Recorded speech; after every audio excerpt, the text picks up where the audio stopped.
Haleluya. Benar Tuhan, apa yang sudah kami pujikan, itulah menjadi doa kami untuk kami di dalam menjalani kehidupan ini mau tetap setia, taat dengar-dengaran hanya kepada firman-Mu.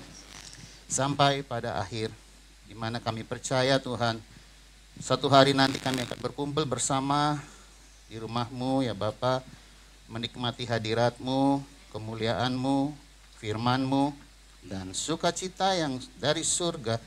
Sekalipun kami belum berada di sana, sudah ada memenuhi hati dan hidup kami hari-hari ini. Di atas itu semua, nama-Mu kami muliakan, tinggikan, agungkan, sampai selama-lamanya. Bapa, sebentar kami kembali akan duduk diam di bawah kaki-Mu, belajar dan mengerti, menyelidiki akan kebenaran firman-Mu yang telah memerdekakan kehidupan kami sepenuhnya, seutuhnya, dan seluruhnya.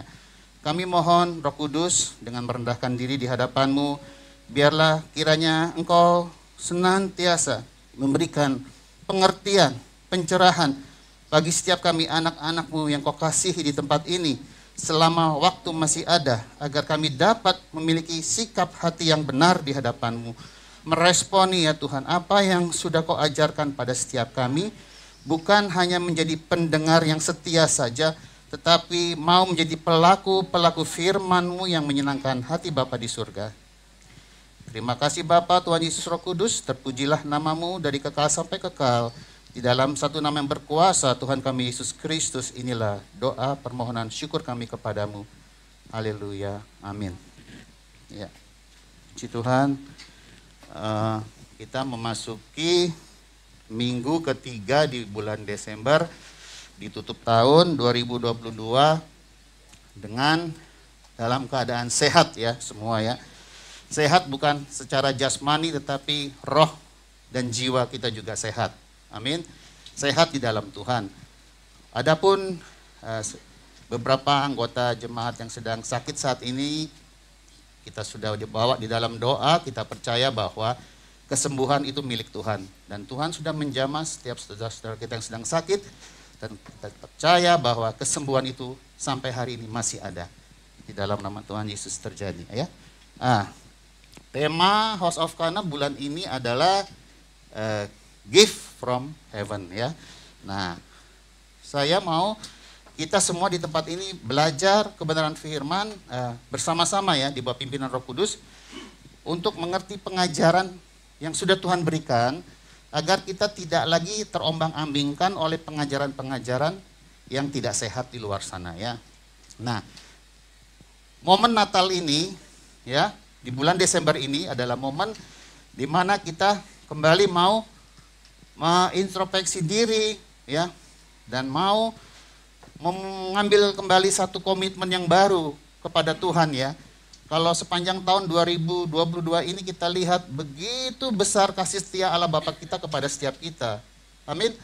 Dan begitu banyak berkat yang sudah Dia berikan, yang saya percaya itu tidak terhitungkan, Bapak Ibu Saudara yang saya kasihi ya. Jadi biarlah kita sungguh-sungguh menyadari akan arti kehidupan ini, bahwa segala sesuatu tujuannya itu adalah mulia adanya. Nah, sekarang kita akan sama-sama mendengarkan, saya ingin menyampaikan firman yang saya ambil tema dari Gift from Heaven adalah cara terakhir. Cara terakhir. Ya. Diawali dari pertama manusia telah jatuh ke dalam dosa. Ya, kita tahu ya, mungkin kita sudah sering dengar khotbah atau belajar sendiri kebenaran firman bahwa awal dunia diciptakan manusia sudah jatuh di dalam dosa. Itu di dalam Kejadian 3, ya.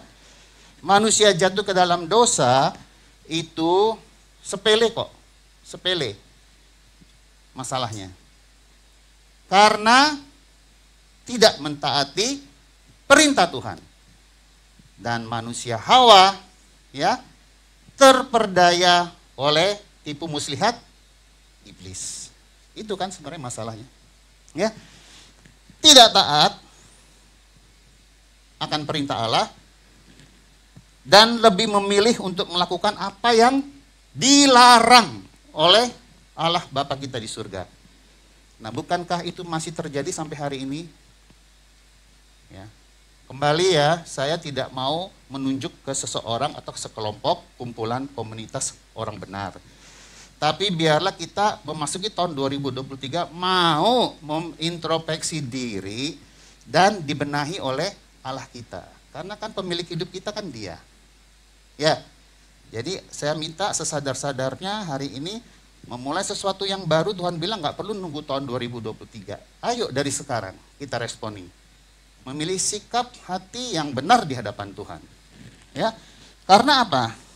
Tidak mentaati perintah Allah, lebih memilih untuk melakukan apa yang dilarang. Nah, ini sampai hari ini masih gereja Tuhan masih melakukan itu.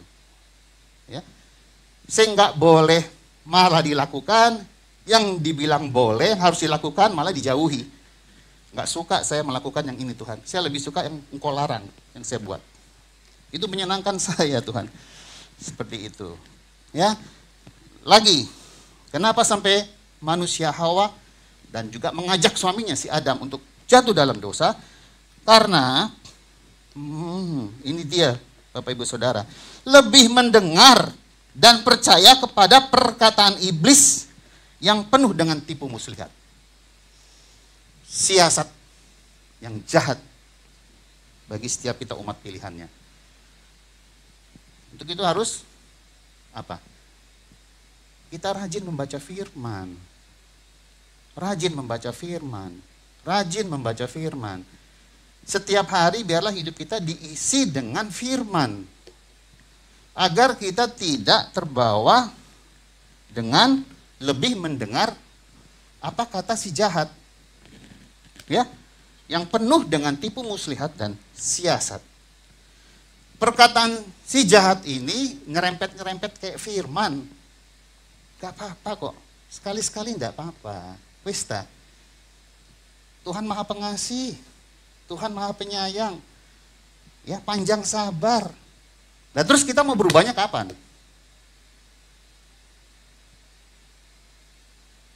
Begitu. Ini saya tujukan untuk gereja Tuhan. Gereja Tuhan itu bukan berbicara tentang fisik bangunan. Kembali saya katakan, kita adalah bait Allah, gereja Tuhan. Hargai Roh Kudus yang ada di dalam kita. Dengan cara apa? Ya terus mau belajar. Apa yang Tuhan larang, kita mulai membenahi diri. Jangan lakukan lagi. Apa yang Tuhan ingin kita kerjakan, ayo minta kekuatan Roh Kudus untuk kita bisa melakukannya. Karena bukan kuat dan gagah kita dapat melakukan itu, tapi hanya pertolongan dari Roh Kudus saja. Ya.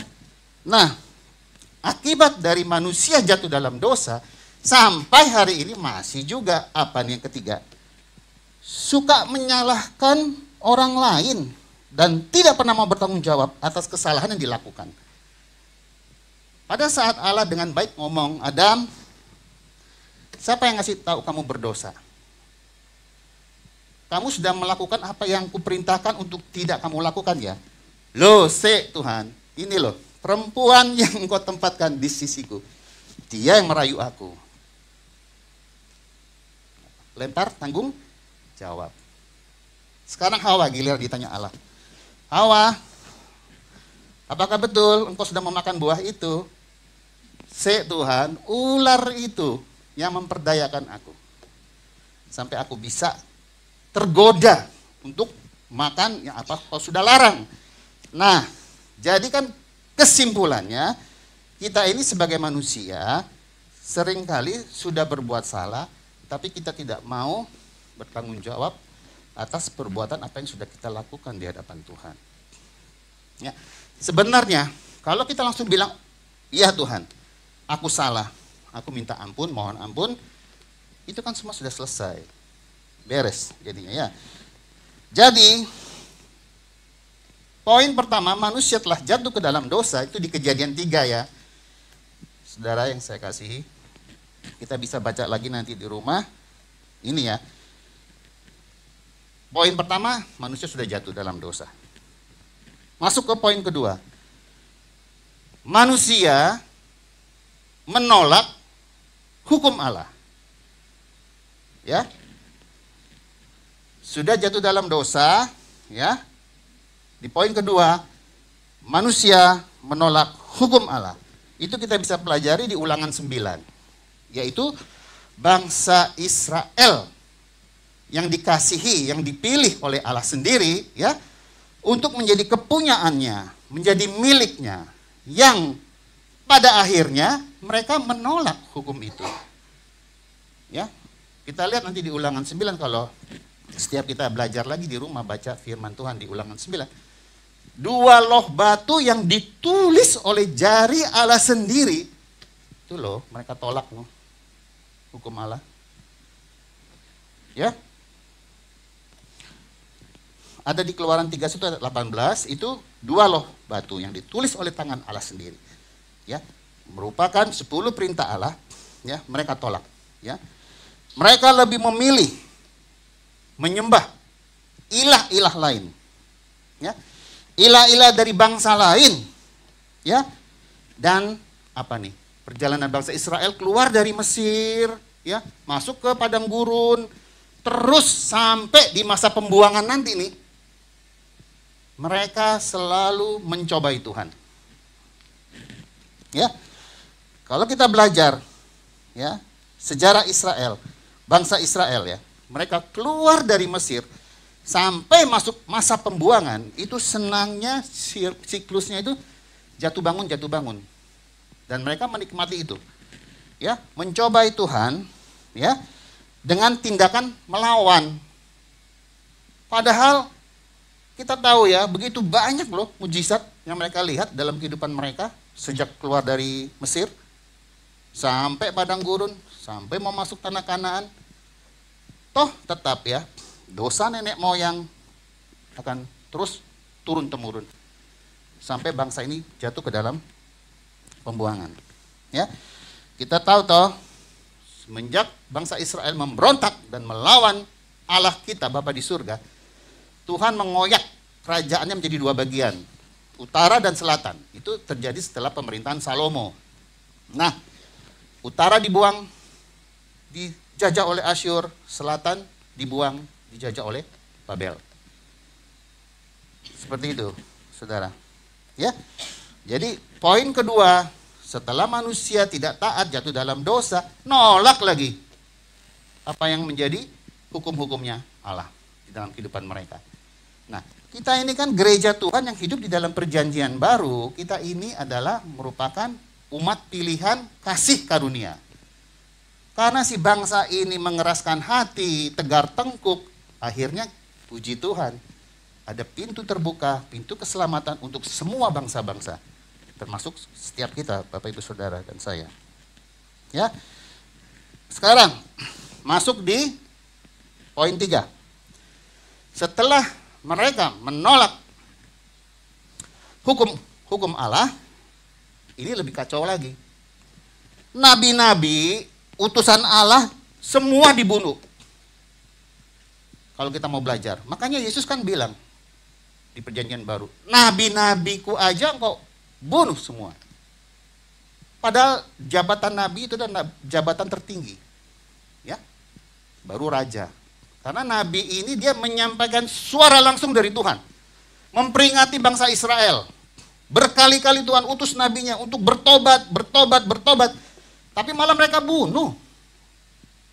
Sebegitu mereka menolak Tuhan.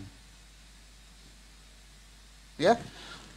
Jadi di dalam perjanjian lama, nabi-nabi utusan Allah itu dibunuh oleh raja-raja Israel, oleh bangsa Israel yang menolak Tuhan, yang mengeraskan hati kepada Tuhan, lebih memilih untuk menyembah ilah-ilah bangsa lain, ya, mengambil keputusan untuk melakukan jalannya sendiri dengan caranya sendiri.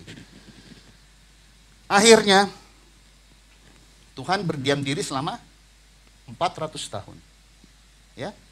Dari kitab Maliaki sampai masuk ke perjanjian baru Yesus lahir. Nah, ini momen Natal toh.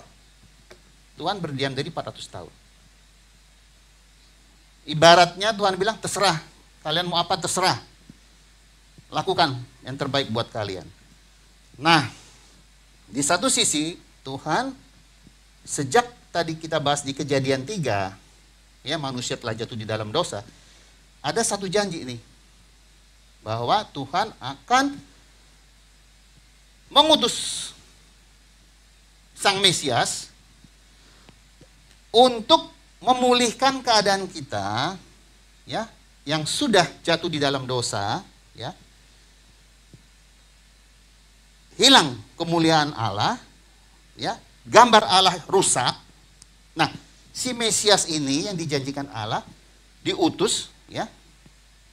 Terwujudnya pengutusan si Mesias ini ya Natal ini, Desember ini, yang kita sebentar lagi akan rayakan bersama, untuk mengembalikan citra Allah yang sudah rusak, gambar Allah yang sudah rusak pada setiap kita umat manusia. Ya, kita masuk terakhir di poin keempat ini akan kita bahas agak panjang. Cara terakhir yang Allah berikan kepada setiap kita, yaitu mengutus putranya yang tunggal, seperti ayat bulan ini yang diberikan oleh Gereja House of Kana, Yohanes 3:16, ya. Karena begitu besar kasih Allah akan dunia ini, sehingga Ia telah mengaruniakan anaknya yang tunggal, supaya setiap orang yang percaya kepadanya tidak binasa, melainkan beroleh hidup yang kekal. Ini secara nyata citra Allah yang sudah rusak pada kita dikembalikan. Gambar Allah dikembalikan. Yang kita sudah kehilangan kemuliaan Allah, sekarang sudah ada lagi kemuliaan Allah atas setiap kehidupan kita. Kita lihat, Allah mengutus Mesias Sang Juru Selamat dalam terang mulia yang sejati. Ini saya mau ambil sisinya dari terang, ya. Allah mengutus Mesias Sang Juru Selamat dalam terang mulia yang sejati. Kita lihat di Yesaya 9 ayat 1. Nah, ini baru minta tolong sekarang Pak Hendro. Yesaya 9 ayat 1. Tadi pendahuluan kita sudah tahu, ya, kenapa sampai Tuhan mengutus Yesus nih. Kenapa sih? Itu tadi, ya, untuk mengembalikan citra Allah yang sudah rusak dalam hidup kita sebagai manusia ciptaannya. Bangsa yang berjalan di dalam kegelapan telah melihat terang yang besar. Terang yang besar itu adalah Yesus. Dialah Sang Mesias, Sang Juru Selamat, yang telah ditetapkan, ditentukan untuk datang ke dunia ini sebagai manusia. Kenapa sebagai manusia? Karena yang mau diselamatkan itu, yang mau ditebus hewan. Salah ya, bukan hewan ya. Karena yang mau ditebus itu ya manusia. Makanya dia datang sebagai manusia untuk menebus manusia.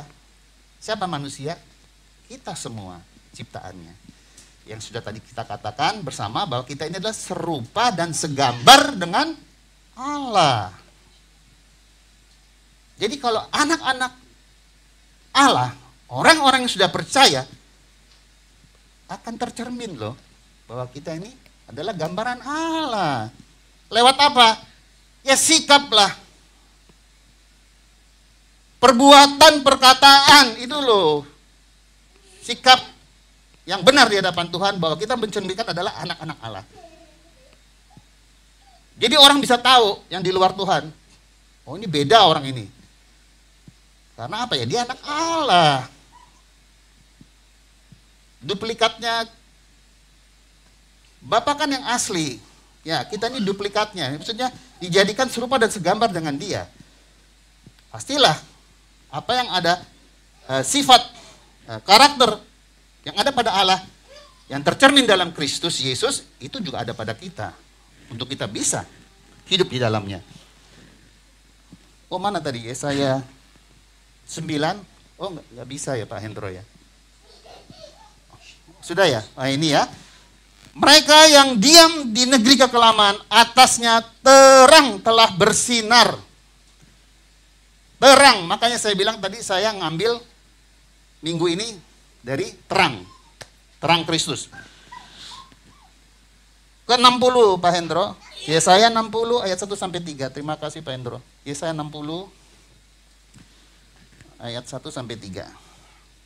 Bangkitlah, menjadi teranglah, sebab terangmu datang dan kemuliaan Tuhan terbit atasmu. 2. Sebab sesungguhnya kegelapan menutupi bumi. Ingat ya, kegelapan sudah menutupi bumi. Dan kekelaman menutupi bangsa-bangsa. Tetapi terang Tuhan terbit atasmu. Dan kemuliaannya menjadi nyata atasmu. 3. Bangsa-bangsa dan raja-raja kepada cahaya yang terbit atasmu, bagimu. Ini ditujukan kepada siapa? Yesus dulu. Sebagai Tuhan dan Juru Selamat. Atas setiap kita. Terang itu sudah ada, sudah terbit di atas setiap kita yang percaya kepadanya. Ya. Jelas, jadi bahwa Tuhan menyadarkan kepada setiap anak-anaknya bahwa kalian ini semua sudah bukan gelap lagi. Kita ini adalah semua terang. Terang di dalam Tuhan. Dia adalah sumber terang. Ya. Karena dia adalah sumber terang, kita sudah ditebus oleh pengorbanannya. Kita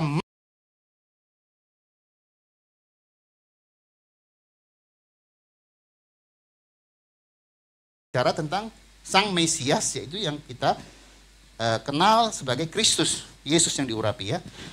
Maka Yesus berkata pula kepada orang banyak, katanya, nyanya di sini besar, akulah terang dunia.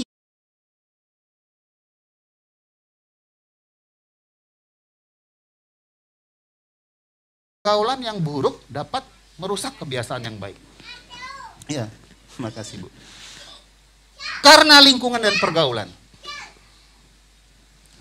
Yang tadinya kita ada terang, kita masuk ke sekelompok orang yang tidak mengerti akan kasih Tuhan, yang tidak didasari oleh hati yang mengasihi Tuhan dan sesama. Lama-kelamaan kita akan tertular. Terang itu akan redup, redup, redup sampai mati. Berujung hanya menjadi batu sandungan bagi sesama orang percaya. Jadi betapa pentingnya kita menyadari bahwa terang itu sudah ada. Bukan sedang menuju ke dunia, tapi dia sudah lahir lewat momen Natal. Ya, inilah cara terakhir Tuhan untuk menyelamatkan kita segenap umat pilihannya. Ya. Jadi perlu diingat momen Natal yang berharga ini, ya kalau dirayakan haruslah ya kita aja orang manusia, keluarga, sanak saudara, teman ulang tahun aja dirayakan ya, apalagi ini Tuhan ya, Juru Selamat kita yang begitu mengasihi kita, ya. Sehingga dia mau datang ke dunia ini menjadi manusia, sama menjadi seperti manusia dengan tujuan mulia. Ya, perlu kita rayakan akan kelahiran Yesus Sang Juru Selamat. Tapi itu bukan esensinya Bapak Ibu Saudara. Ya, biarlah terang itu yang sudah ada di dunia ini, di muka bumi ini, yang sudah ada pada setiap kita, ya, dapat kita pancarkan, kita pantulkan pada semua orang di sekitar kita. Ya. Coba kita loncat ke Yakobus 1 ayat 22 sampai 26. Yakobus 1 22 sampai 26 firman. Tanpa kita sadari seringkali umat Allah seperti ini. Tetapi hendaklah kamu menjadi pelaku firman dan bukan hanya pendengar saja. Sebab jika tidak demikian kamu apa? Firman Tuhan katakan, saudara dan saya sedang menipu diri kita sendiri. Firman Tuhan keras ya, tapi ya itu memang apa adanya. Kalau kita hanya cakap menjadi pendengar, tidak mau jadi pelaku, itu setiap kita sedang menipu diri sendiri. kehidupan rohani kita kerdil di hadapan Tuhan.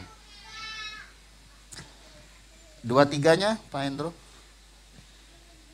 Jika seorang hanya mendengar firman saja dan tidak melakukannya, ia adalah seumpama seorang yang sedang mengamat-amat di mukanya yang sebenarnya di depan cermin. Terus,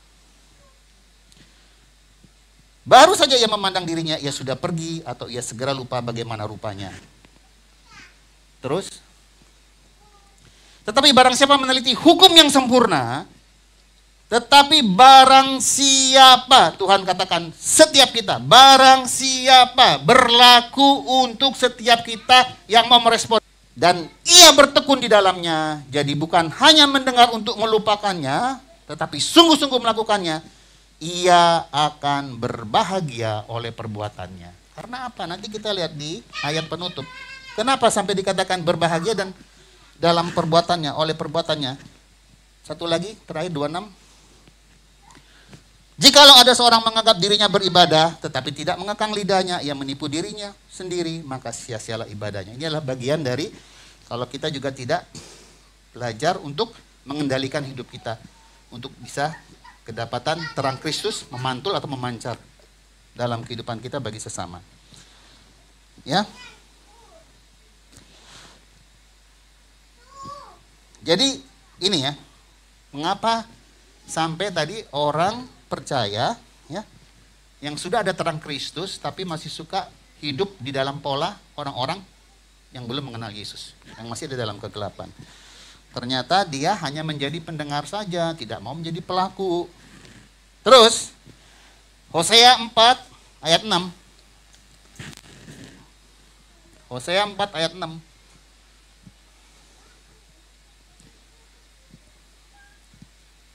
Umatku binasa. Umatku binasa. Sudah redup, mati. Ujungnya binasa. Karena tidak mengenal Allah. Karena engkaulah yang menolak pengenalan akan itu. Pengenalan itu. Maka aku menolak engkau menjadi imamku. Karena engkau melupakan pengajaran Allahmu. Maka aku juga akan melupakan anak-anakmu. Kurang. Oh, bahkan bukan kurang. Tidak mengenal Allah.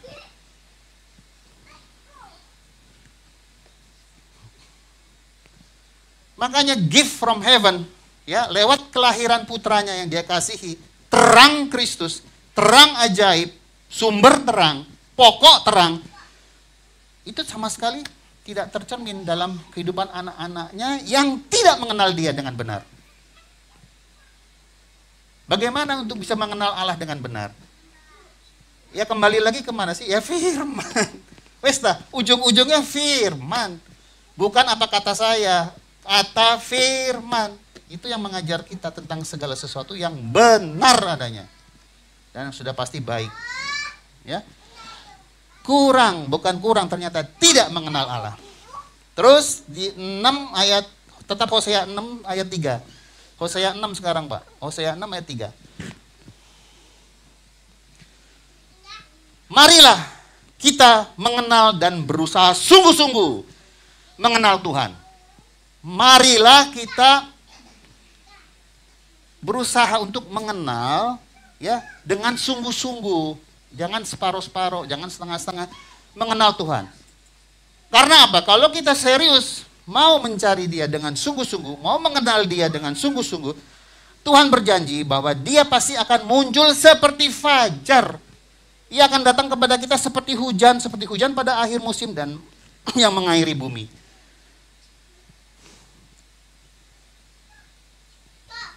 Akan muncul seperti fajar. Seperti sinar matahari menyapa bumi. Ya toh? Setiap pagi kan dari malam yang gelap, begitu fajar menyapa, matahari keluar, kegelapan itu sirna. Ya, ada matahari yang menyinari. Begitupun kehidupan kita. Kita sungguh-sungguh mencari Tuhan, serius sama Dia, pasti ya kemuliaan, terang yang sudah ada, ya potensi terang itu yang ada pada kita, itu akan memancar. Orang akan melihat. Setiap kita pribadi lepas pribadi memancarkan terang Kristus, memantulkan terang Kristus. Ya, lewat perbuatan-perbuatan baik kita. Nah,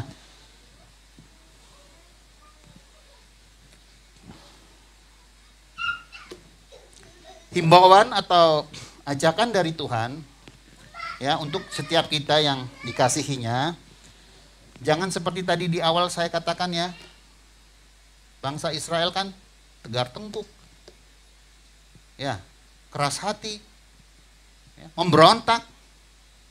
Jangan kita belajar Tuhan, sungguh-sungguh aku untuk tidak memberontak, untuk mau nurut taat kepadamu Tuhan. Tidak melakukan sesuatu yang tidak engkau sukai. Tapi biarlah aku belajar Tuhan mulai hari ini ke depan, tidak nunggu tahun 2023 Tuhan, tapi ini masih ada sisa beberapa hari untuk start bersama rohmu, mau melakukan apa yang baik. Dan tentunya benar Tuhan. Ya, buat baik bukan menurutku sendiri, tetapi benar adanya seturut dengan perintah-perintahmu, firman yang merupakan terang bagi hidupku. Ya, jadi izinkan Tuhan untuk menjamah dan menyentuh setiap hati kita. Ya. Makanya di Amsal dikatakan, jagalah hatimu dari segala kewaspadaan, karena dari situlah terpancar kehidupan.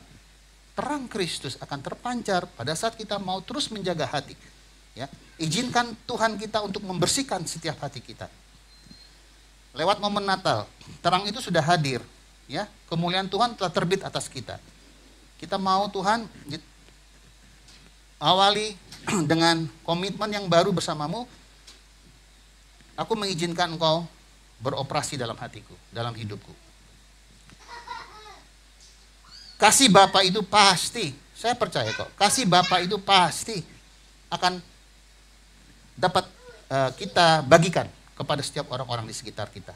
Ya, kasih yang tanpa syarat, kasih yang begitu peduli akan kehidupan setiap anak-anaknya dimanapun saja kita berada. Ya, ada ilustrasi begini.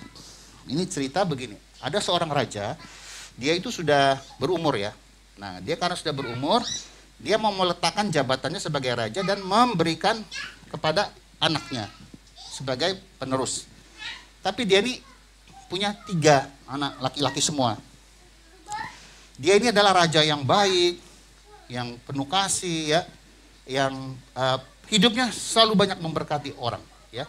Jadi dia sangat disukai oleh rakyatnya. Tapi pada saat dia mau turun tahta, dia bilang ke anak-anaknya, saya akan serahkan jabatan saya, tetapi dengan satu syarat. Kalian ada 3 ruangan kosong, 3 ruangan kosong gelap. Raja bilang ke anak-anaknya, kalian harus isi ruang itu sampai penuh. Terserah mau isi apa. Dimodali sama si raja ini. Setiap anak kita bicarakan nominalnya di rupiah 1 juta lah ya. 1 juta, 1 juta, 1 juta. Sudah. Yang pertama anak laki-laki semua nih 3-3-nya. Dia beli kapas sebanyak-banyaknya untuk nutupi si kamar ini, ruangan ini. Cuma menghabiskan uang 300, sisa 700. Karena raja bilang, siapa yang memiliki sisa terbanyak, dia yang akan kuangkat jadi raja. Anak yang kedua, dia beli kerupuk. Dia penuhi ruangan itu dengan kerupuk. Habis sekitar 500, sisa 500. Wah, anak pertama senang nih, saya 700 kan sisanya, beli kapas cuma 300. Yang kedua dia beli kerupuk sisa 500. Waduh, yang kedua sudah mulai pikir, wah aku sudah enggak nih. Yang ketiga, dia hanya beli 1. Apa yang dia beli? Kaki dian. Karena kan tadi ruangannya gelap. Dia dapat hikmat dari Tuhan. Dia beli kaki dian dengan harga cuma 10.000. Jadi dia punya sisa uang banyak sekali. 90.000 ya. Kaki dian dia taruh tengah-tengah. Di tengah-tengah ruangan. Begitu raja masuk ke ruangan kapas, waduh masih gelap dan penuh dengan kapas. Ruangan kedua gelap, penuh dengan kerupuk. Tapi begitu dia buka ruangan ketiga, ada terang benderang di situ. Hanya dengan 1 kaki dian. Langsung raja memilih untuk menggantikan posisi dia anak yang ketiga. Ya, berarti apa kesimpulannya dari ilustrasi ini? terang sangat dibutuhkan dalam kegelapan. Terang sangat dibutuhkan dalam kegelapan. Makanya Tuhan mengutus kita ya, untuk kita juga dapat menjadi terang untuk sesama kita manusia, siapapun mereka. Ya, saya akan tutup di Matius 5. Kita semua udah tahu ini ayatnya. Pak Hendro, Matius 5 ayat 14 sampai 16. Pak Hendro. Ini saya tutup dengan firman ini. Kamu adalah terang dunia. Ini Yesus ngomong kepada setiap murid-muridnya ya. Kepada kita enggak ya? Pak Yogi, Tuhan Yesus ngomongnya ke murid-muridnya aja apa kepada kita juga Pak Yogi? Ke kita juga ya Pak Yogi ya. Kamu adalah terang dunia. Kota yang terletak di atas gunung tidak mungkin tersembunyi. Maka tadi saya bilang, kita adalah terang dunia. Nah, kalau kita tidak bisa memancarkan, memantulkan terang Kristus kepada sesama kita, tanda tanya besar. Jangan ditanya gini, sok rohani, Pak Ben, sok kudus. Loh bukan, ini bicara bukan sok rohani, sok kudus, bukan. Ini Tuhan memberikan statement, penyataan loh. Kamu, termasuk saya, adalah terang dunia. Kota yang terletak di atas gunung tidak mungkin tersembunyi. Jadi perbuatan-perbuatan kita itu pasti bisa dinilai oleh orang lain. Siapakah Tuhan Allah yang kita sembah? Siapakah Tuhan Allah yang kita miliki? 15. Lagi pula orang tidak menyalakan pelita lalu meletakkannya di bawah gantang. Ketutup percuma, ketutup. Nggak ada sinarnya sama sekali. Bahkan tadi saya bilang, kita masuk di dalam kelompok orang-orang jahat.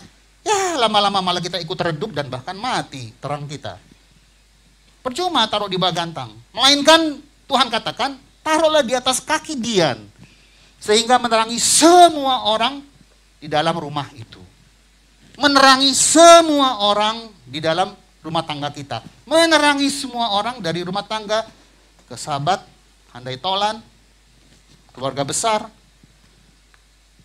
16. Demikianlah hendaknya terangmu bercahaya di depan orang, supaya mereka melihat perbuatanmu yang baik dan memuliakan Bapamu yang di sorga. Nah, kalau di sini kategori yang baik itu sudah pasti benar, karena yang ngomong Yesus. Nanti kan ngomong, loh tadi katanya yang penting benar. Bukan, ini kan karena Yesus yang ngomong. Jadi sudah pasti benar ini. Masa Yesus mau salah sih kalau ngomong? Kalau Yesus ngomongin salah, saya nggak mau percaya sama Yesus. Yesus tidak pernah salah. Dia firman kok. Makanya kita harus bisa terus melatih manusia rohani kita. Sekalipun tidak sinkron dengan realita ya. Mana Tuhan buktinya kok aku hidupnya begini Tuhan. Nah. Jangan keluarkan kata-kata itu lagi. Tapi tetap berkata, Tuhan aku percaya Engkau adalah terangku yang ajaib. Terangmu sudah ada di dalamku. Aku pasti hidup dapat menjadi berkat bagi banyak orang. Sekalipun saat ini hidupku, nggak tahu, sebut saja di hadapan Tuhan. Tapi aku percaya, pemulihan itu sedang terjadi dalam hidupku Tuhan. Jadi kita memperkatakan itu selalu yang baik, benar, baik, benar, baik. Seturut kembali saya bilang, bukan apa kata orang, tetapi apa kata firman. Makanya semakin kita kaya akan firman, pasti yang keluar dari mulut kita selalu firman. Yang menyenangkan hati Bapa di surga. Ya. Mereka melihat perbuatan kita yang baik, akan memuliakan Bapa yang di sorga. Ini juga pesan terakhir, memuliakan Bapa kita yang di sorga. Jangan sampai ada satupun di antara kita yang mencuri kemuliaan Tuhan. Wah, dia ciamik, dia orangnya begini, hebat ya. Tidak. Ada satu pribadi di dalam dia yang membuat dia mampu untuk melakukan itu. Untuk itu yang kita muliakan, pribadi yang di dalam dia. Siapa? Terang Kristus, Roh Kudus, yang memampukan setiap kita untuk bisa bercahaya di depan semua orang. Ini bukan hanya hari Minggu saja. Biarlah terang Kristus itu ada setiap hari dalam kehidupan kita, setiap langkah kaki kita. Kita harus belajar kok, belajar membuka hati, belajar membuka hati, belajar membuka hati, jangan mengeraskan hati, jangan mengeraskan hati, jangan mengeraskan hati. Izinkan Roh Kudus menjamah hati kita, memulihkan hati kita, ya, membebat hati kita. Kita percaya, semakin kita mencari Tuhan, seperti tadi Hosea 6 ayat 3 katakan, semakin kita serius dan sungguh-sungguh sama Tuhan, saudara dan saya akan memiliki kepekaan untuk mendengar suara Tuhan. Ya, ini lebih tinggi lagi nih tingkatan rohaninya. Gak perlu dibahas dulu ya, nanti malah makin bingung, soalnya udah banyak ini firman. Kepekaan di dalam mengiring Tuhan. Ya, jadi intinya, kesimpulan di akhir khotbah ini kita semua belajar kebenaran firman Tuhan. Mau mengatakan, jadilah seperti apa yang Tuhan mau dalam hidupmu. Jadilah seperti apa yang Tuhan mau dalam hidupku. Hidupku. Bukan jadilah seperti apa yang Tuhan mau bukan seperti apa yang aku mau dalam hidupku, bukan. Tapi jadilah seperti apa yang Tuhan mau dalam hidup kita. Amin. Ya, itu aja. Jadi kita terus memuji memuliakan Tuhan. Kita bisa hidup sampai di penghujung tahun 2022 ini ya, untuk dapat sama-sama merayakan Natal di tempat ini bersama keluarga. Itu juga adalah satu kemurahan Tuhan, ya. Kita masih diberi nafas kehidupan untuk bisa mengecap akan segala kebaikannya. Dan kembali inti khotbah saya adalah dapat mencerminkan, memantulkan terang Kristus yang ada pada setiap kita. Ya, Tuhan Yesus berkati. Kita pujikan satu lagu tim musik ya, sama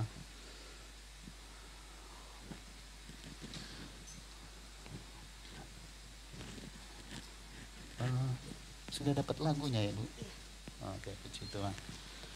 Ini lagu yang juga salah satu menjadi kesukaan saya, lagu yang sangat memberkati. Pujiannya, kita bangkit berdiri ya.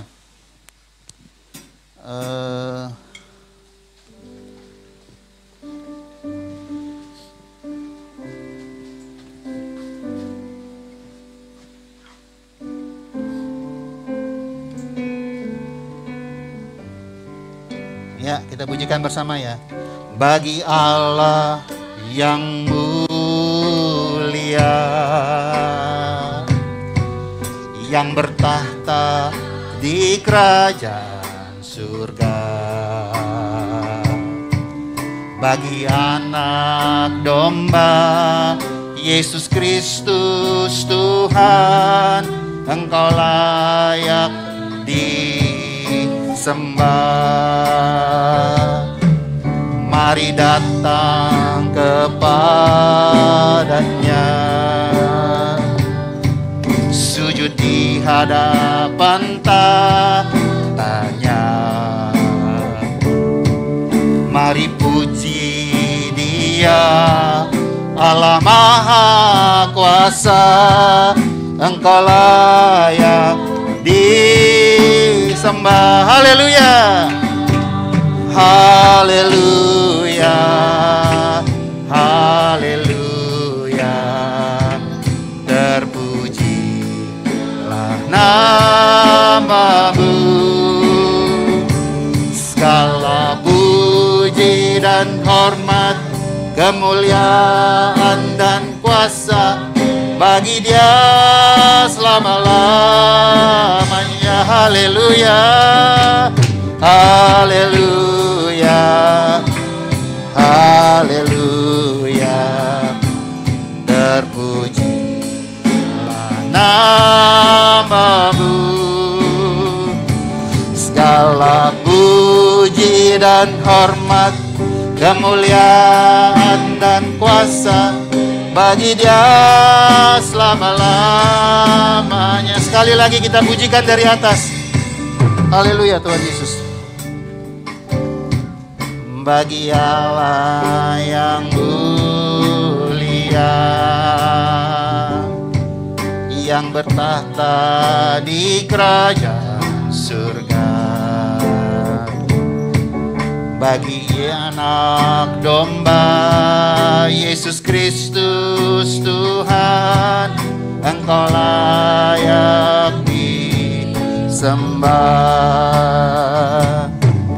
Mari datang kepadanya, sujud di hadapan tahtanya. Mari puji Dia, Raja Maha Kuasa, Engkau layak disembah. Katakan haleluya, haleluya, haleluya. Terpujilah namamu, segala puji dan hormat.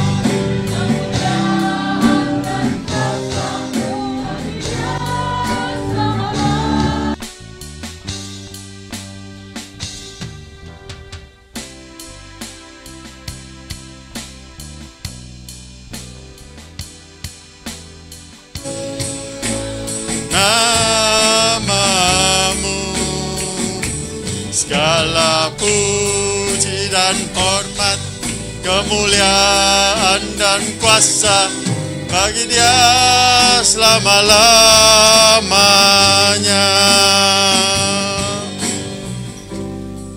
Saya mau mengilustrasikan hati seseorang itu, bisa lihat ke depan dulu. Hati seseorang itu ada dua tipe. Tipe yang pertama, dia tidak akan dapat memancarkan cahaya. Cahaya ini saya analogikan, cahaya ini adalah Tuhan Yesus. Analogi saja ya. Ini bukan Tuhan Yesus. Cahaya itu seperti Yesus, seperti ini, bercahaya kan dia. Menerangi hati seseorang yang seperti ini. Memantulkan cahaya enggak? Enggak ada ya, tidak memancarkan sinar kemuliaan Tuhan.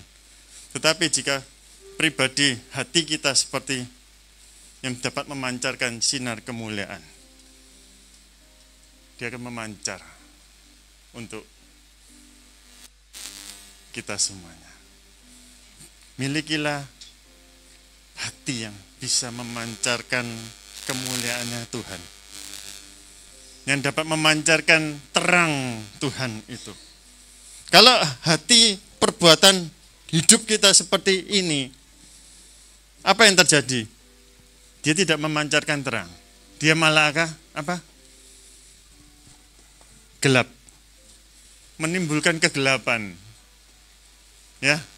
Yang dipantulkan oleh orang yang keras, orang yang tidak mau dengar-dengaran firman, orang yang benci Tuhan, orang yang nggak percaya Tuhan, orang yang segala macam, yang durhaka, yang bebal segala macam. Dia akan malahan membuatkan kegelapan.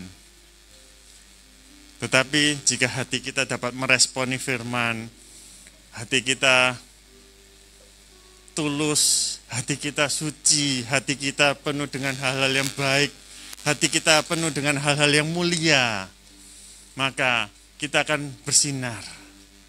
Sinar itu tidak kita simpan sendiri di dalam ini, di dalam diri kita. Sinar itu enggak kita simpan sendiri, malah sinar itu memancar loh, memancarkan kita semua. Maaf ya, saya jadi ini supaya kenang-kenangan, supaya terpancar sinar ya. Nah, ya.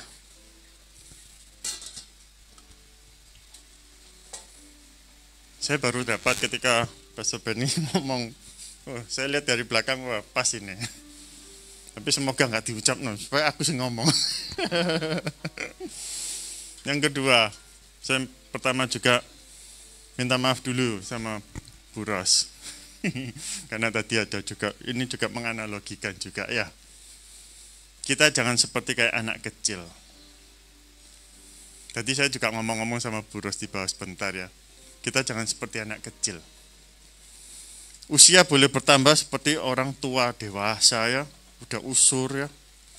Tapi Pastor Benny tadi ngomong iman kita, hati kita itu kerdil, jadi gak bertumbuh ya. Kemarin juga Uti, Bu Harmiati juga mengirimkan postingannya, kita harus bertumbuh, kita berakar ya, kita bertumbuh, berakar ke bawah, kita bertumbuh ke atas, kita berbuah ya kan. Kita jangan seperti anak kecil. Kalau anak kecil tuh mana bisa diomongi ya, diomong-omongi gak iso, dikeplaki ya gak kira iso ngerti ya. Tapi nanti tambah nangis ya, tambah meledak ya. Tapi beranjaknya usia ya, dewasa, kematangan pikiran, kematangan iman, kematangan rohani, kita semakin mengenal, kita mengerti ya. Kita sehingga dapat dituturi oleh firman, kita dapat dituturi oleh Roh Kudus, kita mengerti ya. Tapi kalau iman kita, hati kita susah, keras seperti kayu tadi itu. Tadi saya ngomong sama Bu Ros, proses Tuhan tuh keras juga pastinya tentu. Baju, kalau baju yang besar, yang mungkin dari jeans lah, celana jeans ini ya. Jadi jangan ngomong berpikir baju-baju yang besar. Celana jeans ini sama baju t-shirt polo biasa gitu ya. Kalau nyuci pakai tangan, meresnya enak gampang mana? Aku nggak tanya bapak-bapak, saya tanya ibu-ibu aja. Nek meres enak sing mana, Bu? Celana jeans atau sing kaos? Kaos. Kalau jeans bisa nggak diperes? Bisa toh, tapi pakai apa? Pakai tangan lah, nggak ngomong mesin cuci, kabeh enak gampang. Nah, pakai tangan pasti pakai tenaga ekstra. Jangan sampai seperti jeans, Bapak Ibu Saudara ya. Kalau Bapak Ibu seperti jeans, bukan jin loh ya, jeans, celana jeans, proses yang akan Bapak Ibu jalani, prosesnya akan keras. Gak mungkin, Tuhan pasti bedakan proses demi proses, setiap manusia, setiap kita beda-beda ya. Tapi kalau prosesnya kayak batu, kayu itu, Tuhan pasti butuh proses yang cukup keras ya. Meresnya sudah keras ya. Mesin cuci butuh ekstra juga loh ya, bayar listrik. Tokennya nggak cukup, nambah lagi ya. Nah jadi seperti itu. Biarlah kita memiliki hati keresponan seperti benda yang dapat menerangkan, memantulkan sinar kemuliaan Tuhan. Amin. Kau Allah yang besar, ajaib dan mulia. Kau Yesus yang selalu membuatku terpesona.